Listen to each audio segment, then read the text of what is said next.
महाराज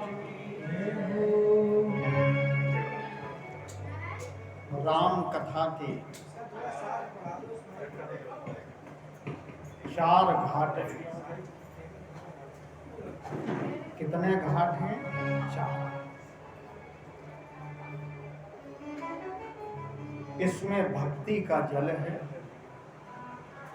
और इस सरोवर के 4 घाट हैं। चारों के अलग अलग वक्ता हैं और अलग अलग स्वरूप। एक घाट नीलगिर पर्वत पर, जहां कागभूषण जी महाराज गरुड़ जी महाराज को राम कथा सुनाते। एक घाट है कैलाश के उत्तुंग श्रृंग पर सघन वट वृक्ष की छाया में नागरिक छाला पर समासीन भगवान शिव पार्वती को राम का चरित्र सुनाते हैं, राम कथा सुनाते हैं। और तीसरा घाट संत शिरोमण तुलसी बाबा संतों को और आवश्यकता पड़ी तो गंगा मैया को और आवश्यकता पड़ी तो काशी विश्वनाथ में जाकर 80 घाट तक राम कथा सुना। तो संत बकते हैं, श्रोता मान लें, और तुलसी बाबा को बकता। और एक घाट यहीं प्रयाग में है, जहां याज्ञवल्क्य जी महाराज भरद्वाज जी महाराज को राम कथा सुना। लेकिन एक निवेदन करूं, संदेह सब में है। वो संदेह भी अच्छा होता है जो कथा सुनने की प्रवृत्ति को जागृत करता है। संदेह गरुड़ जी में भी है। जिस समय रावण से राम जी का युद्ध हुआ तो भगवान नाग पांस में आ गए। नारद जी के सहयोग से गरुड़ जी ने राम जी को बंधन मुक्त किया। नाग पांस बस भय खरारी, तो बंधन काट दिया। लेकिन गरुड़ जी सोचने लगे कि ये भगवान कैसे, जिनको हमने बंधन से मुक्त किया। भगवान सबको बंधन मुक्त करते हैं और बंधन मुक्त हमने भगवान को किया। तो भगवत्ता पर गरुड़ जी महाराज को संदेह हो गया। प्रेम से बोलो जय राम। अब दूसरा देखिए श्रोता। दूसरा श्रोता अंबा पार्वती पूर्व जन्म में सती के रूप में भी संदेह रहा, भ्रम भी हुआ, और जब पार्वती जी बनी तो भी संदेह रहा भगवान की भगवत्ता का। और तीर्थराज प्रयाग में भरद्वाज जी राम की प्रभुता को अच्छी तरह जानते थे, क्योंकि परमात्मा राम ने जब वन यात्रा प्रारंभ की तो सबसे पहले भरद्वाज जी के आश्रम में आए, रुके, स्नान किया, और इसके बाद भरद्वाज जी ने राम जी को चित्रकूट की ओर रास्ता बताने के लिए 4 बटुक भी भेजे। तो कहाँ रुके राम जी? तीर्थराज प्रयाग। प्रातः काल स्नान किया और रात्रि भर विश्राम किया भरद्वाज जी के आश्रम। लेकिन ऐसे भरद्वाज जी भी प्रश्न कर रहे हैं कि राम कवन, राम कौन है? लेकिन एक ऐसा भी वक्ता है जिसके श्रोताओं को संदेह नहीं है। वो वक्ता कौन है? तुलसी माता। और श्रोता कौन है? संत। संतों को संदेह नहीं, अगर संदेह है तो वो संत ही नहीं। प्रेम से बोलो जय राम जी। संशयात्मा विनश्य। तो 3 जगह संदेह है और संतों में संदेह नहीं है। इसलिए रामचरितमानस में एक बात आई, सत्संगति महिमा नहीं होई। संतों की महिमा कोई गा ही नहीं सकता। तो हम लोग प्रयागराज में हैं, तो इसी घाट से कथा का शुभारंभ करते हैं। आइए सबसे पहला श्लोक रामचरितमानस का प्रस्तुत करते हैं। वर्णानाम अर्थ संघानाम रसानाम छंदसामपि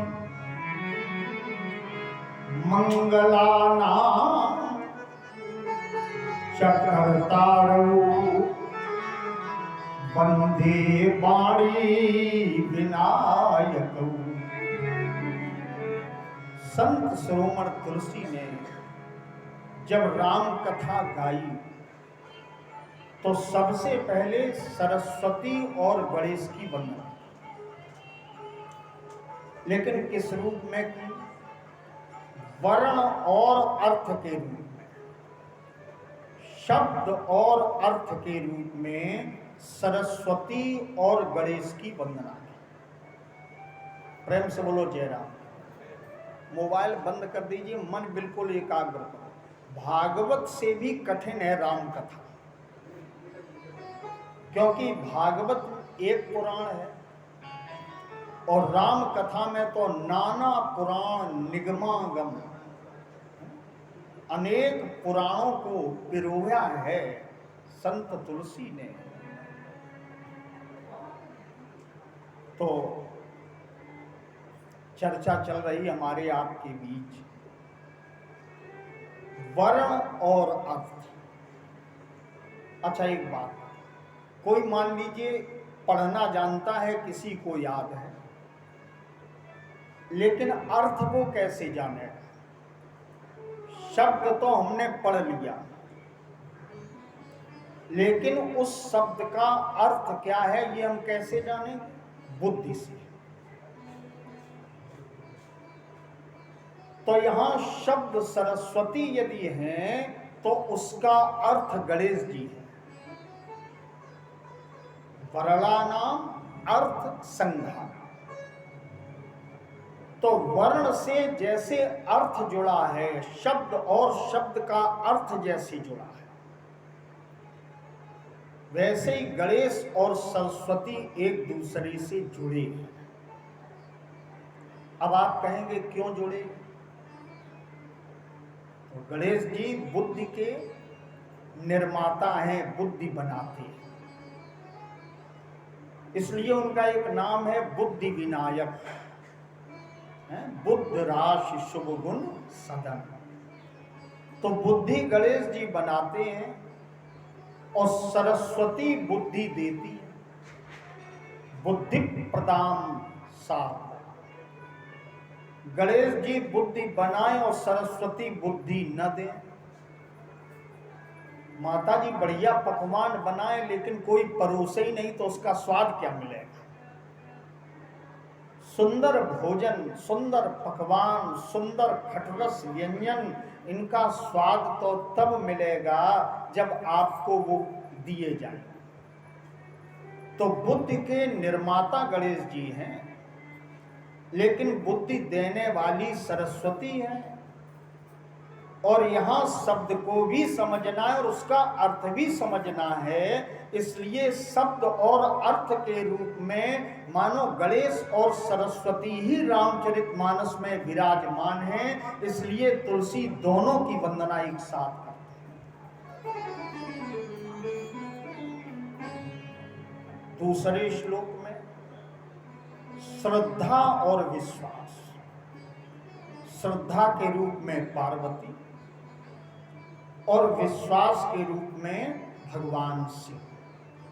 अगर रामचरितमानस से श्रद्धा है तो समझ लो पार्वती जी की कृपा है। और रामचरितमानस की चौपाइयों पर यदि अटूट विश्वास है तो समझ लेना कि भगवान शंकर की दया है, क्योंकि भवानी शंकर वंदे श्रद्धा विश्वास रूपिणौ याभ्याम बिना न पश्यन्ति सिद्धा स्वांतस्थ ईश्वर। अपने भीतर बैठे हुए परमात्मा को भी हम श्रद्धा और विश्वास के अभाव में देख नहीं पाते। तो श्रद्धा पार्वती, विश्वास भगवान शिव, इनकी वंदना की। और उसके बाद फिर भगवान शंकर की वंदना तुलसी, वंदे बोधमयम नित्यम, ज्ञान स्वरूप, ज्ञान भगवान शिव का स्वरूप है, इसलिए ज्ञान स्वरूप भगवान शिव की वंदना की। ज्ञान नित्य है। इसके बाद चौथे क्रम में हनुमान जी की वंदना और ब्रह्मर्षि वाल्मीकि की वंदना, कपीश्वर और कवीश्वर के रूप। इसके बाद बाबा तुलसी ने सीता जी की वंदना की, राम जी की भार्या भगवती सीता, उनकी वंदना की। इसके बाद परमात्मा हरि की वंदना और उनकी माया का प्राकट उन्होंने प्रस्तुत किया कि जिन भगवान की माया से संपूर्ण विश्व मोहित है, ब्रह्मा विष्णु महेश भी मोहित है, और जिनके संकेत पर ये माया काम करती है, ऐसे माया के प्रेरक जगदीश परमात्मा राम को, हरि को मैं प्रणाम करता हूं। माया की महिमा और मायापति की वंदना। अब कोई प्रश्न कर सकता है कि माया की वंदना क्यों की? क्योंकि बिना परमात्मा की कृपा से माया से हम कभी दूर नहीं हो सकते। गीता में भी गोविंद कहते हैं, जो मेरी शरण में बना रहता है वो मेरी माया से पार हो जाता है। माया कितनी भी प्रबल हो, लेकिन तुलसी लिखते हैं, छूटे सकल राम की दाया। इसलिए माया की महिमा गाई और मायापति की प्रार्थना की। इसके बाद संत श्रोमण तुलसी ने स्वांता सुख के लिए राम कथा गाई, स्वांता सुख। और श्रोता वक्ता जब दोनों भगवान से प्रेम करते हैं, सत्संगत के जल में स्नान करते हैं, तब रामचरितमानस समझ में आता है। आइए एक दोहा प्रस्तुत करते हुए कथा को आगे बढ़ते हैं। जे श्रद्धा संबल रहित नहीं संतन करे सा, तिन कहूँ मानस अगम अति,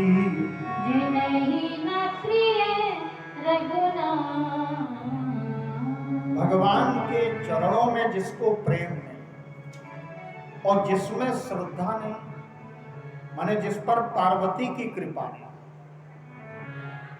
और जिसने कभी सत्संग नहीं किया, उसको रामचरितमानस कभी अच्छा नहीं लगेगा।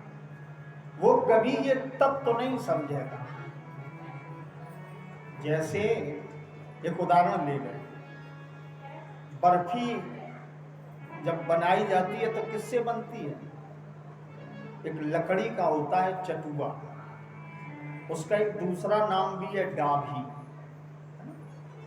उससे बर्फी घोंटी जाती है, खोया, और बढ़िया बढ़िया स्वादिष्ट बनती है मिठाई। लेकिन अगर कोई उससे लकड़ी से प्रश्न कर दे कि ये इसका स्वाद कैसा है, तो क्या लकड़ी बता पाएगी? बनाती तो है लेकिन स्वाद नहीं जानती। वैसे ही जिन्होंने सत्संग नहीं किया, वो मानस कितनी भी बार पढ़ें, कितनी भी बार सुने, लेकिन मानस के मर्म को, इसके रहस्य को, इसके तत्व को, इसके स्वाद को वे कभी जान नहीं सकते। इसलिए भगवान के चरणों से प्रेम करना पड़ेगा, तब राम कथा हमारे जीवन में होती है। तुलसी बाबा ने राम कथा जब गाई तो सबसे पहले गुरु वंदना की है। आइए हम लोग भी गुरु वंदना करते हैं। और यहाँ एक विशेष बात, भौतिक गुरु तो इनके थे ही, नरिहर दास जी महाराज, लेकिन तुलसी बाबा ने भगवान शिव को अपना परम गुरु माना है। एक नई बात आप इसमें, अन्यथा मेरा एक प्रश्न है कि जब भवानी और शंकर की वंदना कर चुके, भोले बाबा की वंदना कर चुके, भवानी शंकर वंदे, तो फिर दूसरे तीसरे श्लोक में शंकर की पुनः वंदना करने का औचित्य क्या? जब हम शंकर जी की वंदना कर चुके तो फिर हम शंकर जी की वंदना कर रहे हैं, वंदे बोधमयम नित्यम। फिर ये कहने की आवश्यकता है, क्योंकि भगवान शंकर ही परम गुरु हैं तुलसी बाबा। उनकी प्रिया पार्वती हाथ से भोजन कराती थी तुलसी को, और प्रेरणा शंकर जी ने ही दी थी कि तुम रामचरितमानस की रचना करो, तुम्हारा ये काव्य कलयुग में सामवेद से भी अधिक महत्व रखता है। और काशी में जब इनके काव्य के प्रति ईर्ष्या की कुछ संतों ने, तो उस पर भगवान ने स्वयं सत्यम शिवम सुंदरम लिख दिया था और अपने संस्तुति के हस्ताक्षर कर दिए थे। ऐसा परम विचित्र काव्य है रामचरितमानस। आइए प्रारंभ करते हैं गायन करते हुए। रामी का स्मरण करें, राम का ही भजन करें और राम को ही करें। और राम कथा की महिमा अगर गाई जाए तो मैं समझता हूँ 5-7 दिन लगेंगे। सरोवर के रूप में राम कथा, ठीक है, गंगा के रूप में राम कथा, कामधेनु के रूप में भी राम कथा, कालिका के रूप में राम कथा, चंद्रमा की किरण के रूप में भी राम कथा। राम कथा शशि किरण समाना, संत करो सरोज करें जी पाना, संत चकोर करें जी पाना। राम कथा हिरणाक्ष और हिरण्यकश्यपु के वध के लिए भी है। राम कथा कालिका कराला, कलियुग रूपी घोर पापी को नष्ट करने के लिए काली के समान है। राम कथा राम जी का चरित्र सावन और भादो महीना भी है। राम जी की भक्ति वर्षा ऋतु है, वर्षा ऋतु रघुपति भगत है। तो इतनी महिमा तुलसी बाबा ने गाई कि हम लोग अल्प बुद्धि से उतनी गा नहीं सकते, लेकिन स्वांता सुखाए कुछ गाते हुए इस कथा को आगे गति देते हैं। बंदम गुरु पद पदों में परागा, जय सिया राम, जय सिया राम।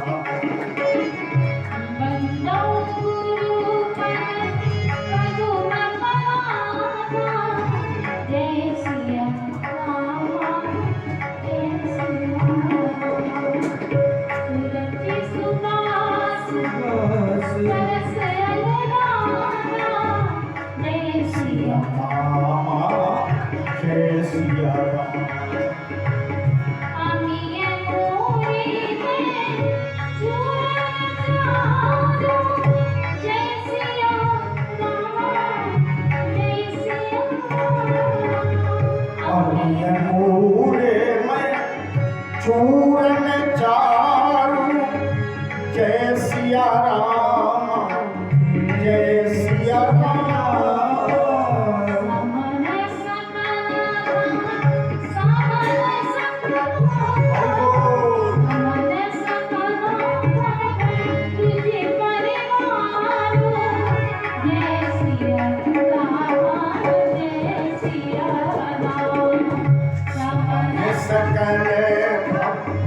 रोज परिवार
जय सिया राम जय सिया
सबसे पहले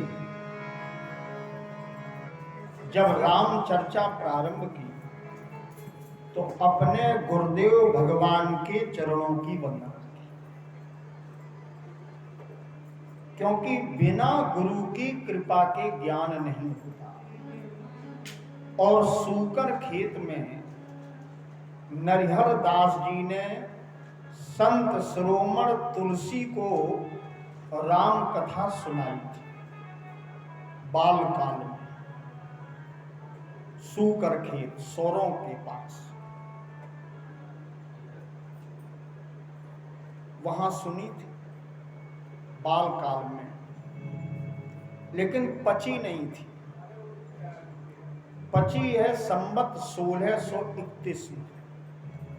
कुछ भोजन ऐसा होता है वो जल्दी पच जाता है,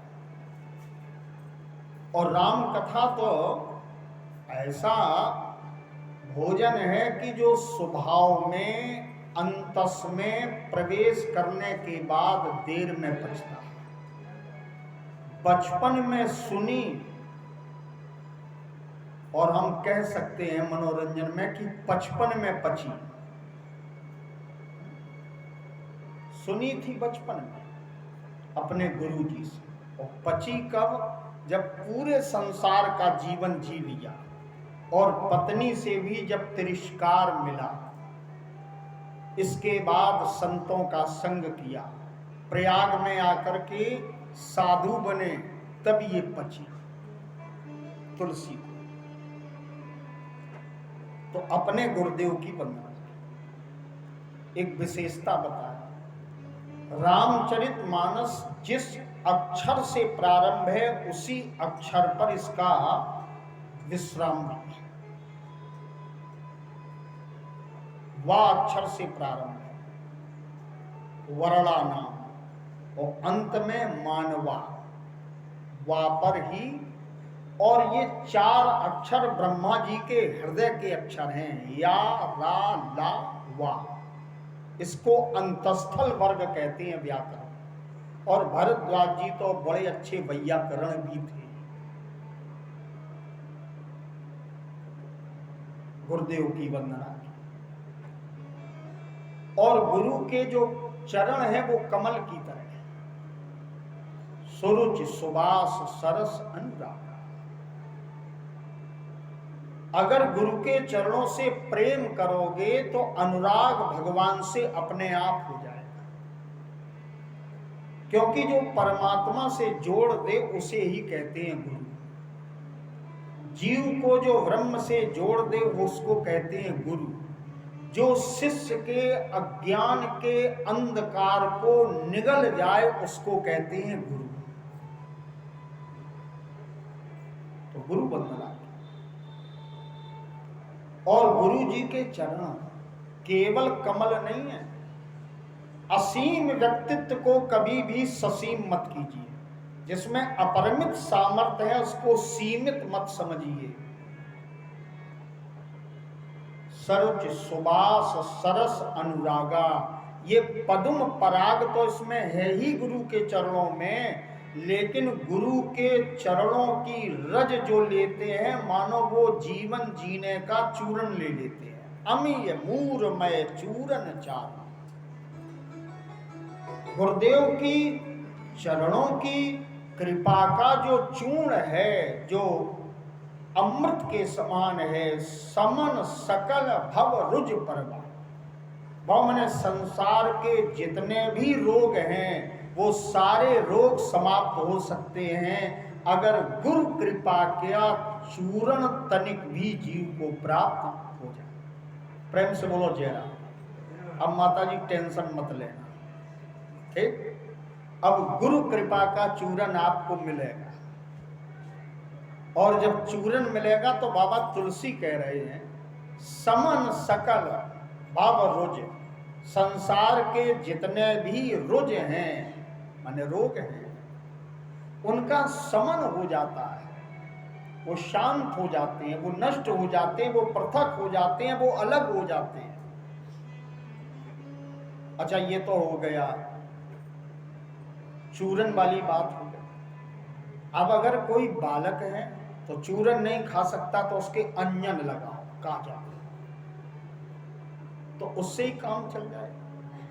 तो तुलसी बाबा आगे रामचरित में वर्णन करते हैं।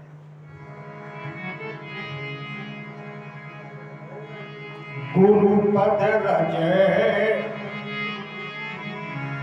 मृदु मंजुल अंजन, नयन अमीय दोष विभंजन। गुरु पद रज, गुरुदेव के कमलवत चरणों की रज अंजन की तरह है, लेकिन इस अंजन में और गुरु की कृपा के अंजन में एक अंतर है। ये अंजन जब लगाया जाता है तो हम लोग कहते हैं अंजन बहुत बढ़िया है, आंसू आ गए, कहते कि नहीं? आंसू अगर निकल आए बोले बहुत अच्छा है, काजल बढ़िया अंजन है। लेकिन गुरुदेव की कृपा के अंजन लगने से आंख में आंसू नहीं आते, क्योंकि ये अंजन थोड़ा तिक्त हो सकता है, थोड़ा करक भी सकता है आंख को, है ना? थोड़ा कष्ट भी दे सकता है आंख को, ये वाला काजल जो बच्चे लगाते हैं। लेकिन धन्य है वो गुरुदेव जिनकी कृपा का अंजन कैसा मृदु मंजुल अंजन, मृदु है, तीखा नहीं है। नयन अमीय, अमृत के समान नेत्र हो जाते हैं, और दृग दोष, नेत्र देखने के बाद में मन जिस प्रवृत्ति की ओर बढ़ता है वो प्रवृत्ति समाप्त होती है और हम निर्वृत्त की ओर बढ़ते हैं। दृग दोष जथा सुवंजन अंज दृग साधक सिद्ध सुजान। इसलिए गुरु महिमा गाई, यहां तक गुरु महिमा गाई कि गुरु को साक्षात नर हरि का रूप दे दिया गोस्वामी बाबा तुलसी। बन्नो गुरुपद कंज कृपा सिंधु नर रूप हरि। कृपा के समुद्र हैं लेकिन नरसिंह भगवान के समान। कोई प्रहलाद जैसा भक्त बन जाए तो राम कथा नरसिंह भी बन सकती है। ये तुलसी का संदेश है। गुरु कृपा नरसिंह अवतार ले सकती है। कृपा सिंधु नर रूप हरि। इस प्रकार से वंदना की। गुरु तत्व को सर्वोपरि माना। गुरु कोई स्थूल शरीरधारी नहीं, गुरु एक तत्व है। और एक बात का उत्तर हम आप मिलके खोजेंगे। परमात्मा भी जब धरती पर आए तो परमात्मा ने किसके पांव दाबे? गुरु के। राम कथा सुनेंगे तो गुरु पद कमल पलोटत प्रीते, बड़े प्रेम के साथ परमात्मा राम गुरु जी के चरण दाबते हैं। गुरु जी कहते हैं जाओ बेटा शयन करो, लेकिन राम जी मानते नहीं। अच्छा, गुरु चरणों में अगर कुछ होता नहीं तो भगवान काहे को दाबते? और आजकल के युग में हम माता पिता के पांव नहीं दाबते, बहुएं जो है वो सास के पांव नहीं दाबती, और कुछ दाबने को मिल जाए तो ज्यादा ठीक है।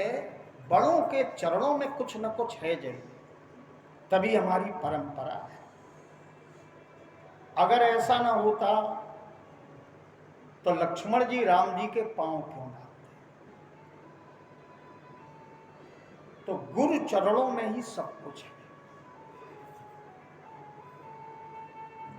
राम जी पांव दाबते हैं किसके? गुरु के। लेकिन एक उदाहरण किसी ग्रंथ में बता दीजिए कि किसी गुरु ने गोविंद के पांव दाबे। गोविंद ने तो गुरु के पांव दाबे हैं, लेकिन क्या गुरु ने भी भगवान के पांव दाबे? जो भगवान को भी शिक्षा देता है वो गुरु है। इसीलिए गुरुर ब्रह्मा गुरुर विष्णु गुरुर देवो, गुरु सत्ता से बड़ा कोई नहीं। गुरु में हम ब्रह्मा को भी देख सकते हैं, गुरु में हम हरि को भी देख सकते हैं, गुरु में हम नरहरि को भी देख सकते हैं, गुरु में हम अंजन का भी दर्शन कर सकते हैं, गुरु में हम औषधि का भी दर्शन कर सकते हैं, गुरु में हम कमल का भी दर्शन कर सकते हैं। और गुरु के चरणों की जो रज है उसके अलावा मणिगण ज्योति, उनके चरणों के दाहिने पैर के अंगूठे का नाखून तो मणिगण, मणियों का समूह है। न मिले केवल स्मरण कर लीजिए तो सुमरत दिव्य दृष्टि ही हो, हृदय में दिव्य दृष्टि आती है। ऐसे गुरुदेव भगवान की वंदना संत तुलसी ने। इसके बाद विप्रों की वंदना, ब्राह्मणों की, क्योंकि परमात्मा भी ब्राह्मणों के भक्त हैं। मैं एक उदाहरण दे रहा हूं। भगवान के भी वक्ष पर अगर लात किसी ने मारी है तो किसने? ब्राह्मण। भगवत्ता की सत्ता को भी अगर प्रमाणित किया है तो किसने? ब्राह्मण ने। भगवान कृष्ण के तलवे में जो पद्म था उसमें भी जो बाण लगा है उसमें भी ब्राह्मण का शाप है। इसकी पूरी की पूरी कथा है। प्रेम से बोलो जय राम। क्योंकि राम कथा में एक चौपाई में कई कथाएं पुराणों की सिमटी हुई। इसके बाद संतों की वंदना की, और संतों की वंदना में तुलसी कहती है कि पहले तो वो उपमा देने लगे कि संत की तुलना हम नवनीत से करते हैं। संत हृदय नवनीत समाना, कहा कविन पै कहा ना। कवियों ने कहा कि संत में और नवनीत में, नवनीत जानते हो, मक्खन में कोई भेद नहीं। लेकिन बाद में संभल गए और बोले ये कहा तो कुछ कवियों ने, लेकिन कहा न जाना जान नहीं। तो आगे वर्णन करते हैं तुलसी बात। निज परिताप कृपय नवनीता। जय सिया राम, जय सिया राम। करता